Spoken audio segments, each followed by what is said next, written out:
মুসলিম ভ্রাতৃত্বের জায়গা থেকে পৃথিবীর কোন একটা জায়গায় কোন মুসলমান আক্রান্ত হলে আমরা সেখানে আমাদের সিম্প্যাথি থাকতে হবে।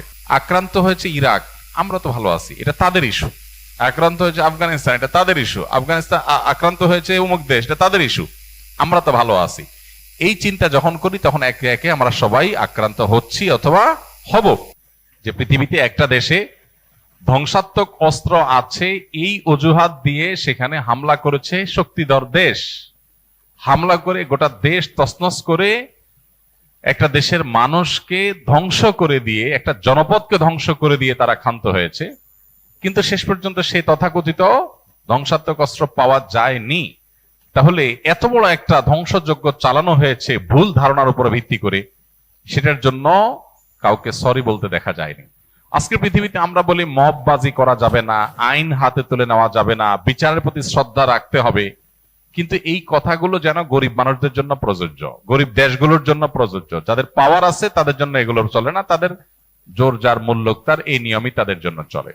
এই জন্য 2025-এর পৃথিবীতে এসেও মুহাম্মদ সাল্লাল্লাহু আলাইহি সাল্লাম কিভাবে রাষ্ট্র পরিচালনা করেছেন, তিনি কিভাবে বৈশ্বিক সংকট মোকাবেলা করেছেন, তার আদর্শ কি ছিল সেটা দেখবার মতো।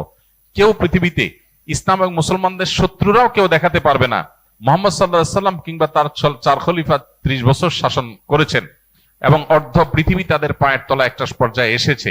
এই সময়কালীন সময়ের মধ্যে অমুসলিম বা ভিন্ন মতের মানুষ তাদের উপরে চড়াও হয়েছেন কোনো কারণ ছাড়া এবং ধ্বংসযজ্ঞ চালিয়েছেন মিথ্যা অজুহাতের ভিত্তিতে, জোর আছে সেজন্য ধ্বংসাত্মক চালিয়ে দিয়েছেন। এরকম কোনো ঘটনা কেউ দেখাতে পারবে না।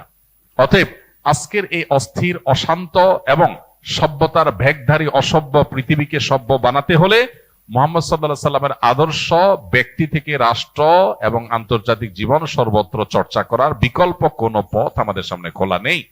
আমরা ট্রাই করতে পারি বিভিন্ন আইডিওলজি, কিন্তু আমরা ব্যর্থ হব নিশ্চিত যাবত না আমরা মুহাম্মদ সাল্লাল্লাহু আলাইহি সাল্লামের সিরাত এবং তার সুন্নতের দিকে প্রত্যাবর্তন ফিরে না আসবো।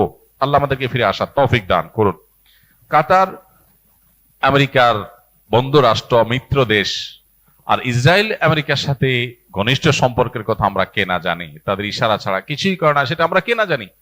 সে কাতার যখন নিরাপদ নয় সেখানে হামলা করেছে একটা দেশে। আমার শত্রু আছে এই অজুহাতে আমি যদি হামলা করতে পারি, তাহলে আপনার বাড়িতে আমার হামলা করা বৈধ হয়, আমার বাড়িতে আপনি হামলা করা বৈধ হয়। আমার সন্দেহ হচ্ছে আপনার ঘরে আমার শত্রু লুকাইতে হয়, আপনার ঘর আমি আগুন জ্বালাই দিব। আমার ঘরে শত্রু আছে, আপনি এই ধারণা করে আপনি আমার ঘরে হামলা করবেন, এটা কোনো সভ্য সমাজে গ্রহণযোগ্য হতে পারে? আমার যদি ধারণা হয় যে আমার শত্রু আপনার এখানে আছে, তাহলে বিচার আছে, আইন আছে, আমি 10 জনের কাছে দাবি করব, প্রমাণ করব। কিন্তু না, আমি আমার জোর থাকলে আমি যে কোনো জায়গায় হামলা করতে পারি।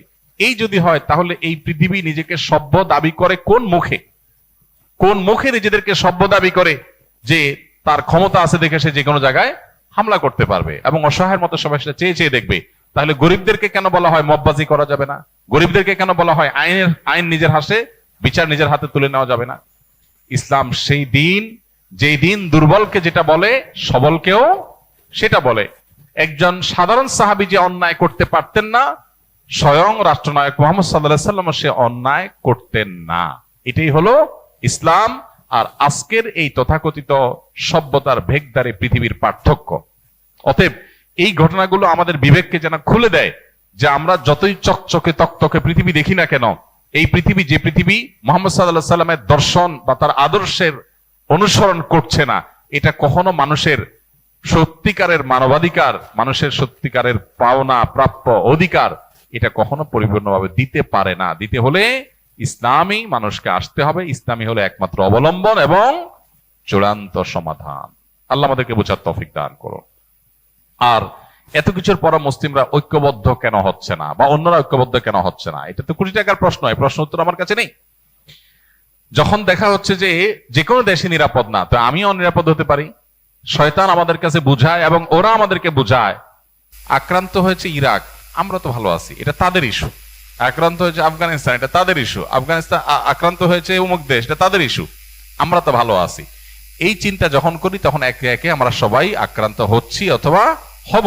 কিন্তু মুসলিম ভ্রাতৃত্বের জায়গা থেকে পৃথিবীর কোন একটা জায়গায় কোন মুসলমান আক্রান্ত হলে আমরা সেখানে আমাদের সিম্প্যাথি থাকতে হবে।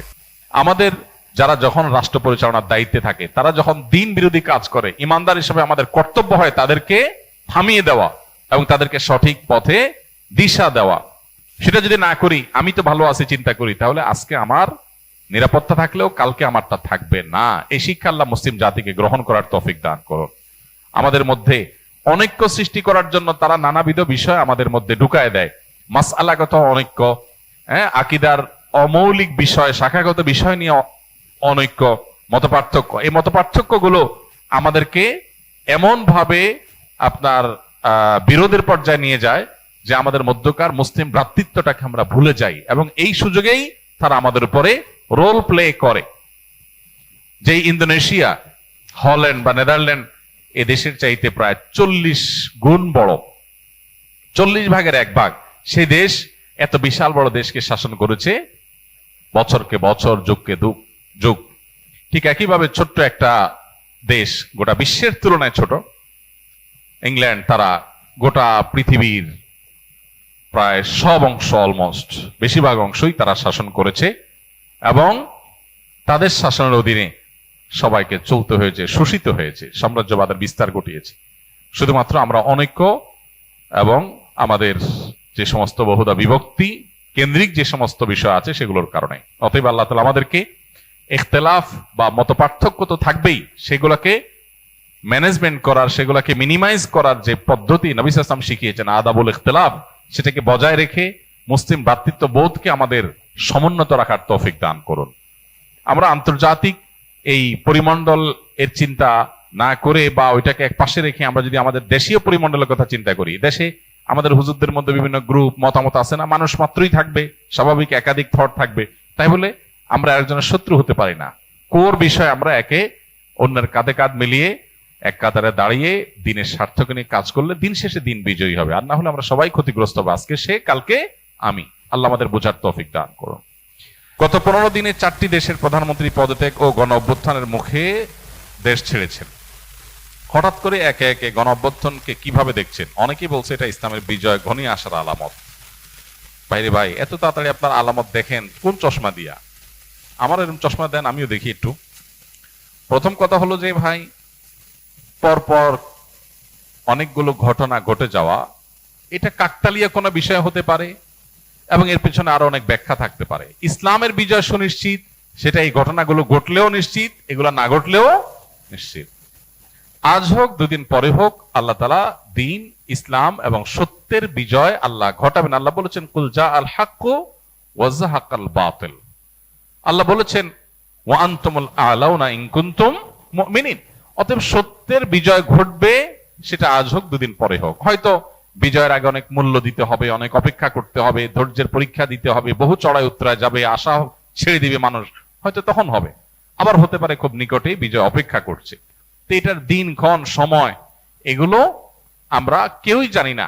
হ্যাঁ, কোরআন এবং হাদিসের বিভিন্ন বর্ণনাকে দেখে অনেক সময় আমরা ধারণা করতে পারি, কিন্তু চলমান বিভিন্ন ঘটনা প্রবাহ দেখেই কোরআন এবং হাদিসের কোন নির্দেশের উপরে আমরা ব্যাখ্যা আরোপ করা, সেটার সুযোগ নাই। এই জন্য এই সমস্ত ঘটনা দেখেই আপনার ইসলামের বিজয় খুব নিকটে টিকটে এই জাতীয় মন্তব্য করাটা অন্তত একজন দায়িত্বশীল মানুষের জায়গা থেকে এটা সঠিক হয় না।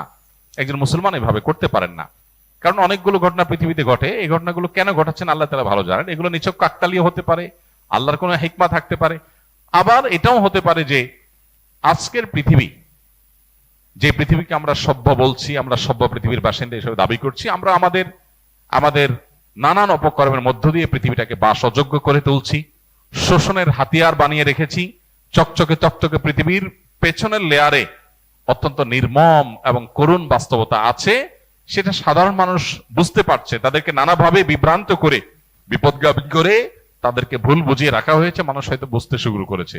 আজ হোক, দুদিন পরে হোক, এই দুরবস্থার পতন, এই আপনার মিথ্যার পতন এবং সত্যের প্রকাশ পৃথিবীতে ঘটবে। এই ঘটনাগুলো তারই ধারাবাহিকতা হতে পারে, আল্লাহ তাআলা ভালো জানেন।